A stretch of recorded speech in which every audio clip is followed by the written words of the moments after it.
Hi everyone, chemical bonding पढ़ रहे थे हम लोग और लास्ट लेक्चर में जो है ना लेविस स्ट्रक्चर को हम लोग समाप्त किए थे। आज जो है उसके आगे हम लोग प्रोसीड करेंगे।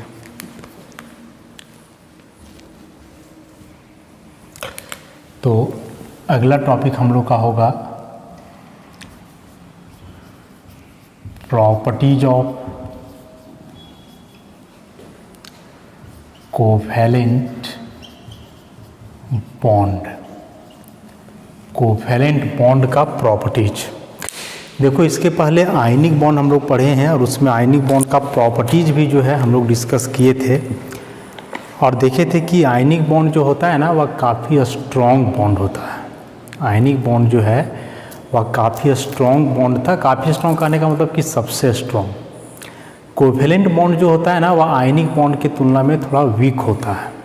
कोवैलेंट बॉन्ड जो है आयनिक बॉन्ड की तुलना में वीक होता है और साथ ही साथ जो कोवैलेंट बॉन्ड है वह बनता है नॉन मेटल एटम्स के बीच। तो कोवैलेंट बॉन्ड के प्रॉपर्टीज की बात करें तो सबसे पहला कि a covalent bond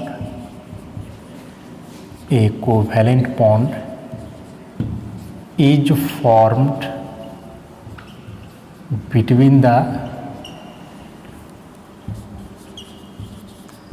atoms of non metals. एक कोवैलेंट बॉन्ड जो है नॉन मेटल्स एटम्स के बीच बनता है। उसके बाद it is weaker then ionic bond. Ionic bond की तुलना में कोवैलेंट बॉन्ड जो है कमज़ोर होता है। और मोस्ट इम्पॉर्टेंट प्रॉपर्टी कि it is directional in nature.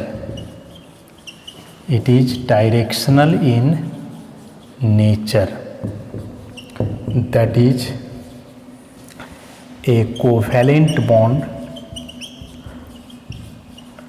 Is oriented in a particular direction. ये बहुत इंपॉर्टेंट प्रॉपर्टी है कोवैलेंट बॉन्ड का, क्योंकि आयनिक बॉन्ड में हम लोग देखे थे कि जो आयनिक बॉन्ड होता है ना नॉन डायरेक्शनल हो रहा था, मतलब आयनिक बॉन्ड हर एक डायरेक्शन में बन सकता था। कोवैलेंट बॉन्ड में ऐसा बात नहीं है। कोवैलेंट बॉन्ड जो है वह डायरेक्शनल नेचर का होता है। कोवैलेंट बॉन्ड किसी भी डायरेक्शन में फॉर्म नहीं करता है। फॉर एग्जांपल जैसे मान लो कि H2O लिखे तो इसका लेविस स्ट्रक्चर हम लोग देखे थे इस तरह का होता है। अब जो यहाँ एक कोवैलेंट बॉन्ड देख रहे हो ना, ये कोवैलेंट बॉन्ड किसी भी डायरेक्शन में नहीं रह सकता। यहाँ तो हम लोग दिखा दिए कि दोनों जो है अपोजिट डायरेक्शन में ऐसे सीधा है, लेकिन ऐसा नहीं है। H2O मॉलिक्यूल का जब शेप जानोगे आगे तो इस तरह का होता है। दोनों कोवैलेंट बॉन्ड जो है ऐसा एक पर्टिकुलर डायरेक्शन है दोनों कोवैलेंट बॉन्ड का और इसके बीच का फिक्स एंगल होता है। किसी भी डायरेक्शन में कोवैलेंट बॉन्ड को नहीं रख सकते हैं। अभी डायरेक्शनल नेचर का मतलब क्या हुआ या फिर कौन सा डायरेक्शन में कोई कोवैलेंट बॉन्ड ओरिएंट होगा, इसके लिए आगे हम लोग इसी चैप्टर में जब ऑर्बिटल कंसेप्ट पढ़ेंगे कोवैलेंट बॉन्ड फॉर्मेशन का तो समझ में आएगा कि कोवैलेंट बॉन्ड डायरेक्शनल नेचर का कैसे है। फिलहाल यहाँ से याद रखोगे कि जो कोवैलेंट बॉन्ड है डायरेक्शनल नेचर का है। एक पर्टिकुलर डायरेक्शन में ही ओरिएंट हो सकता है, किसी भी डायरेक्शन में कोवैलेंट बॉन्ड को हम लोग नहीं बना सकते हैं। और अगला प्रॉपर्टीज का 4th नंबर में एक covalent bond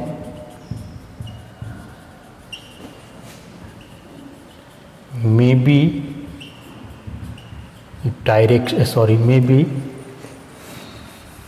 a covalent bond may be polar और नॉन पोलर। एक कोवैलेंट बॉन्ड पोलर भी हो सकता है, नॉन पोलर भी हो सकता है। आयनिक बॉन्ड में था कि आयनिक बॉन्ड पोलर ही होते हैं, आयनिक बॉन्ड नॉन पोलर कभी नहीं हो सकता है। लेकिन कोवैलेंट बॉन्ड जो है पोलर भी हो सकता है, नॉन पोलर भी हो सकता है, इसको याद रखोगे। और दूसरा कि कोवैलेंट बॉन्ड डायरेक्शनल। ये दो इसका इंपॉर्टेंट प्रॉपर्टी है कि covalent bond polar non polar दोनों हो सकते हैं और साथ ही साथ कोवैलेंट बॉन्ड किस नेचर का होता है, डायरेक्शनल। तो ये चार मुख्य मेन प्रॉपर्टीज़ थे कोवैलेंट बॉन्ड का। अभी जो पोलर और नॉन पोलर बॉन्ड लिखे हैं ये क्या है, जरा इसको हम लोग समझते हैं।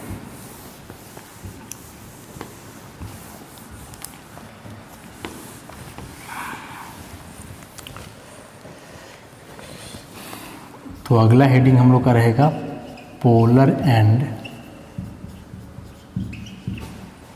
Non polar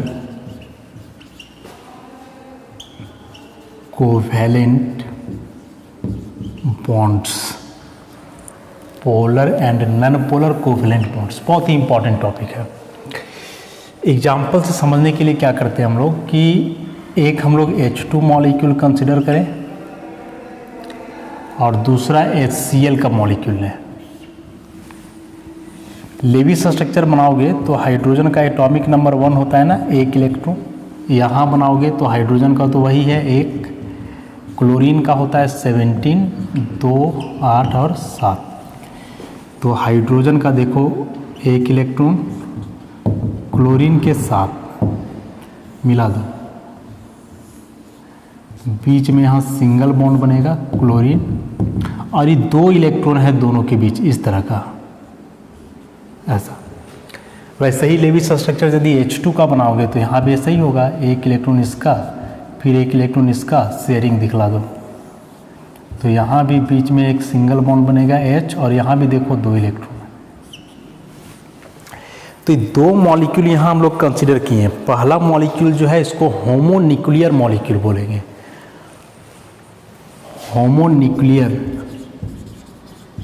homonuclear diatomic molecule, और इसको हम लोग बोलेंगे हेट्रोन्यूक्लियर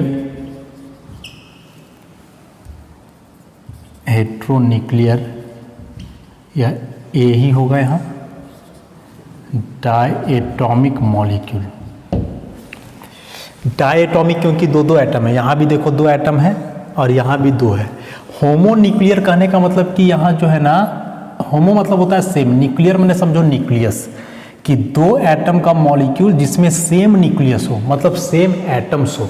जैसे यहाँ 2 एटम है और दोनों किसका है, हाइड्रोजन का। हेट्रो का मतलब होता है अलग अलग, न्यूक्लियर मतलब वही न्यूक्लियस समझना है कि अलग अलग न्यूक्लियस वाले डायटॉमिक मॉलिक्यूल, माने 2 अलग अलग एटम होगा। तो यहाँ एक H है एक Cl है, जबकि यहाँ दोनों क्या है H। ऐसे ही मान लो कि H2 के जगह Cl2 हो सकता था, Br2 हो सकता था, I2 हो सकता था, ऐसा होमोन्यूक्लियर डायटॉमिक। और यहाँ हेट्रोन्यूक्लियर डायटॉमिक माने अलग अलग न्यूक्लियस वाले मॉलिक्यूल होगा। अब हुआ क्या कि यहाँ जो बॉन्ड बना है ना, इसमें भी 2 इलेक्ट्रॉन है बॉन्ड में, और यहाँ भी 2 इलेक्ट्रॉन है। यहाँ दोनों एटम सेम है, तो दोनों एटम सेम है तो दोनों का इलेक्ट्रोनेगेटिविटी भी सेम होगा।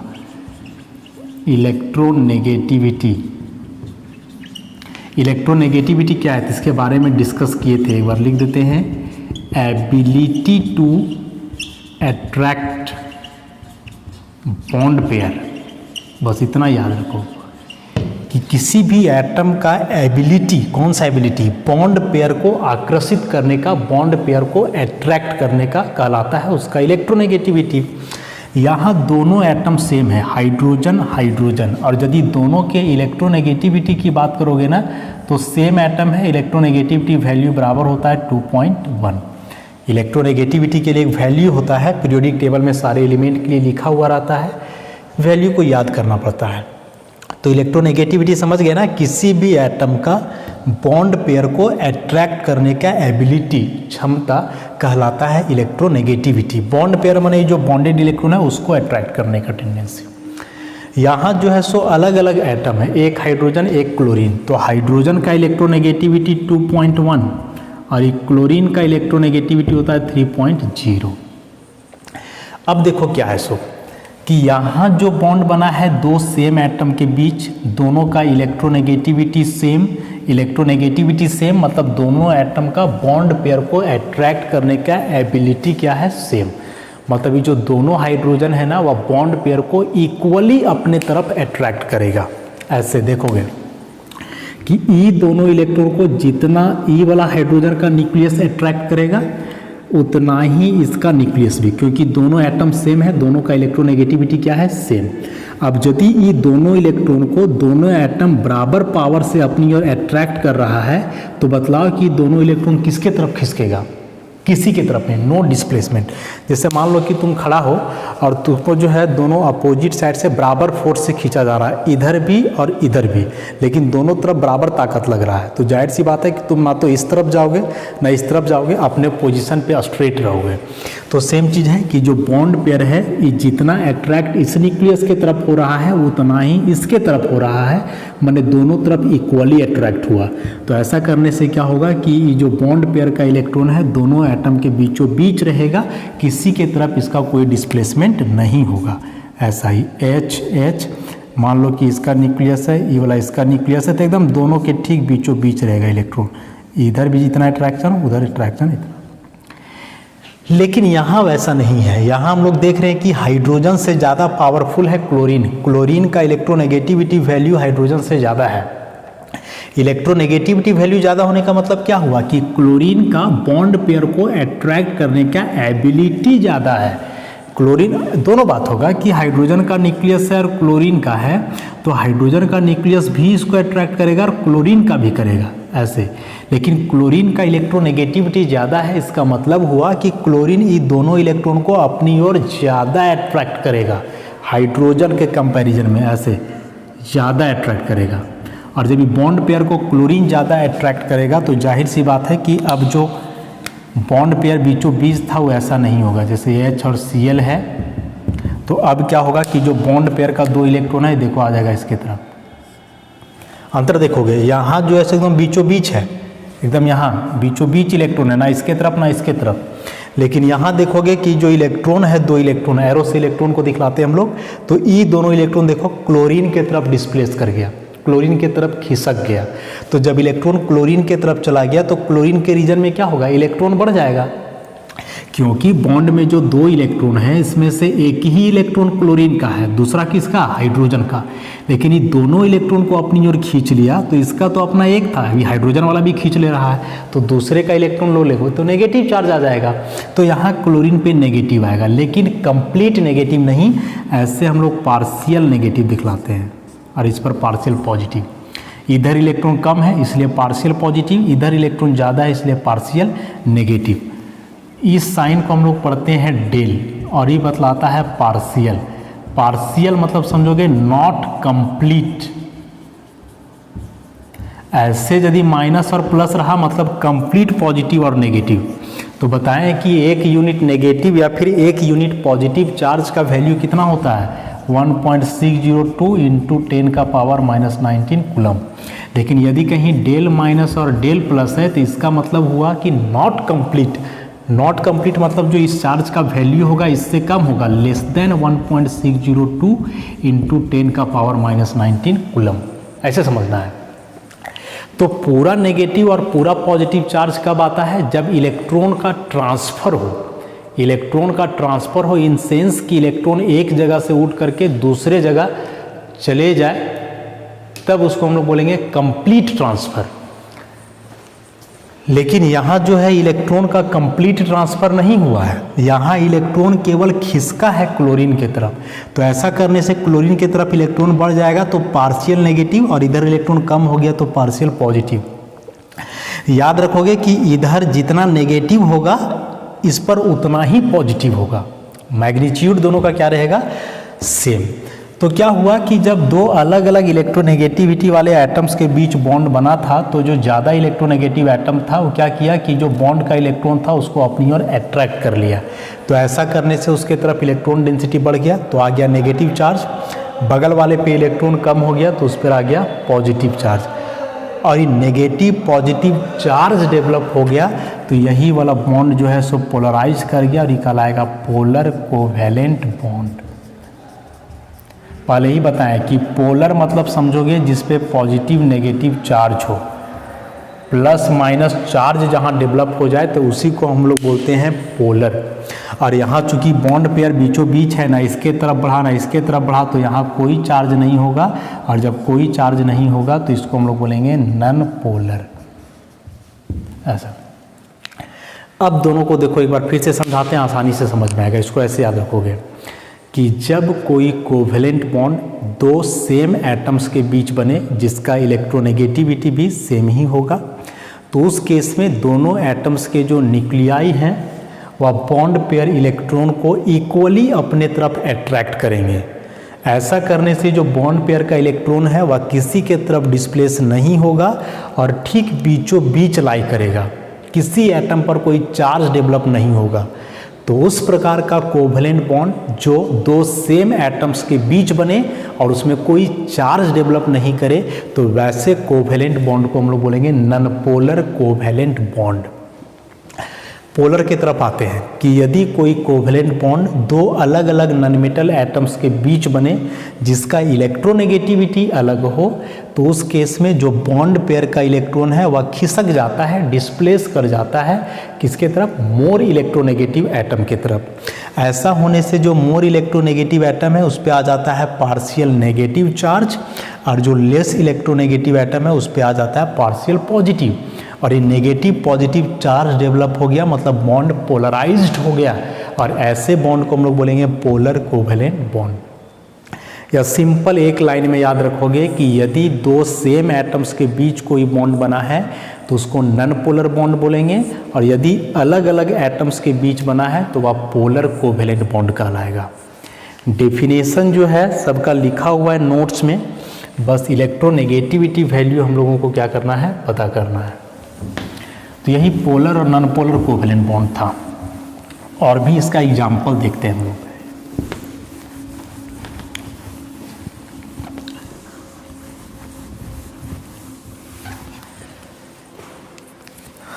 जैसे मान लो कि कोई बॉन्ड है Cl Cl के बीच, तो यहाँ दो इलेक्ट्रॉन रहेगा बॉन्ड में।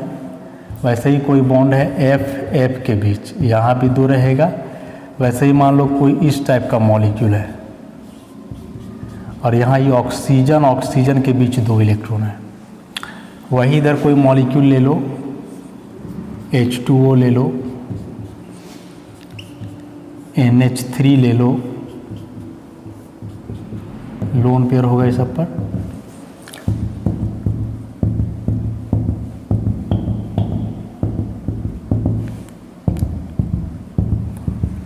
वैसे ही एक मॉलिक्यूल NF3 ले लो। अब इस सब में देखते हैं कि किसका बॉन्ड पोलर है और किसका बॉन्ड नॉन पोलर है। तो एक बात जो हम बतलाए सिंपल सा कि देखो कि यदि सेम एटम्स के बीच बॉन्ड है तो होगा नॉन पोलर, और यदि अलग अलग एटम्स के बीच बॉन्ड बना हुआ है तो वो क्या होता है, पोलर। बस उसी के आधार पे जो है इसको अभी हम लोग यहाँ समझेंगे। देखोगे यहाँ दोनों क्लोरीन है, इसका मतलब कि ये दोनों इलेक्ट्रॉन को जितना ई क्लोरीन अट्रैक्ट करेगा उतना ही ई करेगा, तो कहीं भी डिस्प्लेस नहीं करेगा, बीचों बीच होगा। वही चीज़ यहाँ पर कि जितना अट्रैक्शन ई फ्लोरीन करेगा उतना ही इसके साथ भी होगा, बीचों बीच। यहाँ भी दोनों ऑक्सीजन के बीच है तो यहाँ भी इसका अट्रैक्शन दोनों तरफ इक्वल होगा। तो ये जो ई सब बॉन्ड देख रहे हो ऐसा, इस सब बॉन्ड को हम लोग बोलेंगे नॉन पोलर कोवेलेंट बॉन्ड। लेकिन जरा इसमें बात करें हम लोग ऑक्सीजन और हाइड्रोजन, इलेक्ट्रोनेगेटिविटी की बात करें तो देखो इसमें हम इलेक्ट्रोनेगेटिविटी लिख दे रहे हैं। तीन चीज़ें ना, हाइड्रोजन, नाइट्रोजन, ऑक्सीजन। हाइड्रोजन का होता है 2.1, नाइट्रोजन का 3.0, ऑक्सीजन का 3.5। अभी वैल्यू के आधार पे कंपेयर करो।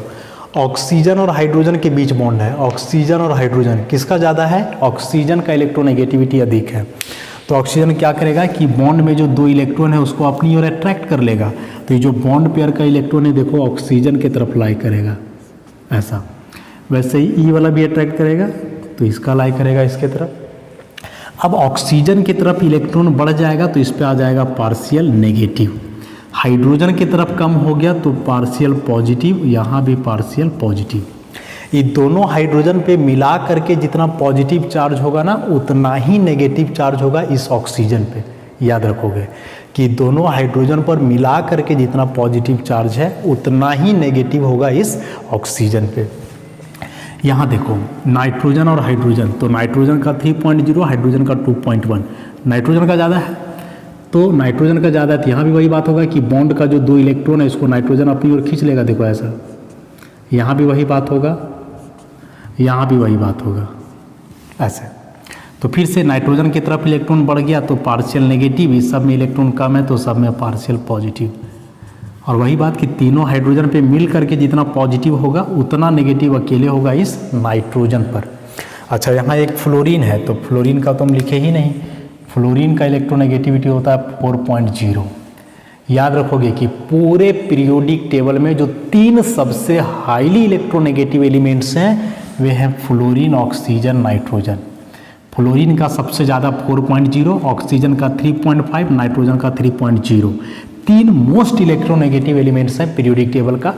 याद रखने के लिए आप याद रखोगे phone, FON, phone, fluorine, oxygen, nitrogen. Periodic table के 3 सबसे ताकतवर एलिमेंट्स, मतलब 3 सबसे ज़्यादा इलेक्ट्रोनेगेटिव एलिमेंट्स होते हैं फ्लोरीन, ऑक्सीजन, नाइट्रोजन। तो ज़रा यहाँ देखो, नाइट्रोजन और फ्लोरीन में किसका ज़्यादा है? फ्लोरीन का। मतलब फ्लोरीन क्या करेगा कि बॉन्ड में जो 2 इलेक्ट्रॉन है उसको अपनी ओर ज़्यादा अट्रैक्ट करेगा। तो ये बॉन्ड का दोनों इलेक्ट्रॉन किसके तरफ होगा? फ्लोरीन की तरफ होगा ऐसा।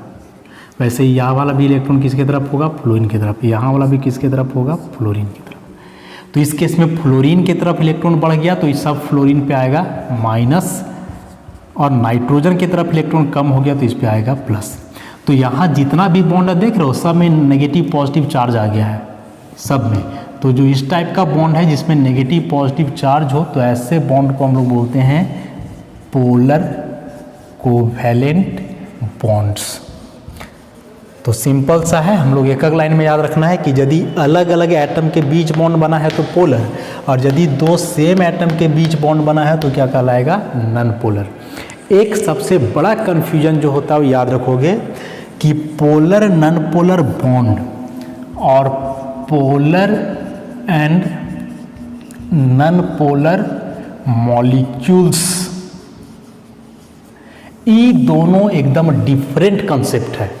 पोलर नॉन पोलर बॉन्ड और पोलर नॉन पोलर मॉलिक्यूल्स दोनों अलग अलग चीज़ है, दोनों में आपस में बहुत ज़्यादा संबंध नहीं है। माने यदि किसी मॉलिक्यूल का बॉन्ड पोलर है तो ज़रूरी नहीं है कि मॉलिक्यूल भी पोलर हो। एग्जाम्पल के लिए हम बतलाते हैं कि जैसे मान लो कि CCl4 एक कंपाउंड है, और जानकारी के लिए बता दें कि नॉन पोलर कंपाउंड है या फिर बोलें कि नॉन पोलर मॉलिक्यूल है। लेकिन जब इसका तुम बॉन्ड देखोगे इस तरह से, कार्बन क्लोरीन के बीच बॉन्ड है, तो कार्बन और क्लोरीन में क्लोरीन का इलेक्ट्रोनेगेटिविटी ज़्यादा, कार्बन का होता है 2.5, क्लोरीन का होता है 3.0। तो देखो क्लोरीन का इलेक्ट्रोनेगेटिविटी ज़्यादा है, माने सब बॉन्ड का इलेक्ट्रॉन किसके तरफ? क्लोरीन के तरफ। और ऐसा करोगे तो क्लोरीन पे रहेगा सब में नेगेटिव और कार्बन पे आ जाएगा कौन सा? पॉजिटिव। तो नेगेटिव पॉजिटिव चार्ज है तो ये बॉन्ड पोलर है, पोलर कोवैलेंट बॉन्ड। तो बॉन्ड हुआ पोलर लेकिन मॉलिक्यूल क्या है? Non polar. तो बॉन्ड हम लोग कैसे पहचानेंगे कि पोलर बॉन्ड है कि नॉन पोलर? ये तो बता दिए कि सेम एटम के बीच है तो नॉन पोलर, अलग अलग एटम्स के बीच है तो पोलर। लेकिन ये बात बताए हम बॉन्ड के लिए, मॉलिक्यूल का अलग कंसेप्ट है। मॉलिक्यूल पहचानने के लिए इसमें हम लोग टर्म देखते हैं डायपोल मोमेंट, जो इसी चैप्टर में आगे हम लोग देखेंगे। तो पोलर और non polar molecule dipole moment के आधार पे पता करते हैं। ये डायपोल मोमेंट क्या है? एक बड़ा कंसेप्ट है, बहुत डिटेल से इसको इस चैप्टर में पढ़ेंगे, वहाँ हम लोग जानेंगे। तो याद रखोगे, अभी इतना याद रखना है कि पोलर नॉन पोलर बॉन्ड और polar non polar molecule, these are different concepts. उसमें बहुत ज़्यादा संबंध नहीं है। माने ऐसा ज़रूरी नहीं है कि यदि किसी मॉलिक्यूल का बॉन्ड पोलर है तो मॉलिक्यूल भी पोलर हो, बिल्कुल भी ज़रूरी नहीं है। बॉन्ड पोलर होने के बावजूद भी मॉलिक्यूल क्या हो सकता है? Non polar. तो इस कन्फ्यूजन को नहीं रखना है, बहुत सारे लोग इसमें कन्फ्यूज होते हैं, लेकिन ये बिल्कुल ही अलग कंसेप्ट है। इसको एकदम से याद रखोगे, एकदम से ध्यान में रखोगे कि पोलर नॉन पोलर बॉन्ड और polar non polar molecules, these are 2 different concepts.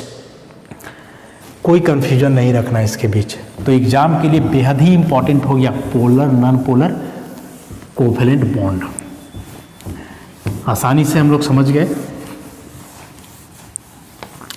ऐसे डबल बॉन्ड वगैरह में भी हो सकता है, जैसे मान लो कि कोई मॉलिक्यूल है CO2, इसका बनाओगे तो ये CO2 इस प्रकार का स्ट्रक्चर होगा, लेविस स्ट्रक्चर बना के देखोगे तो यहाँ भी ऑक्सीजन का इलेक्ट्रोनेगेटिविटी कार्बन से ज़्यादा है, तो बॉन्ड पेयर का इलेक्ट्रॉन इसके तरफ होगा तो पार्शियल नेगेटिव, इसका बॉन्ड पेयर का इलेक्ट्रॉन इसके तरफ होगा तो पार्शियल नेगेटिव, और कार्बन पे आ जाएगा पार्शियल पॉजिटिव।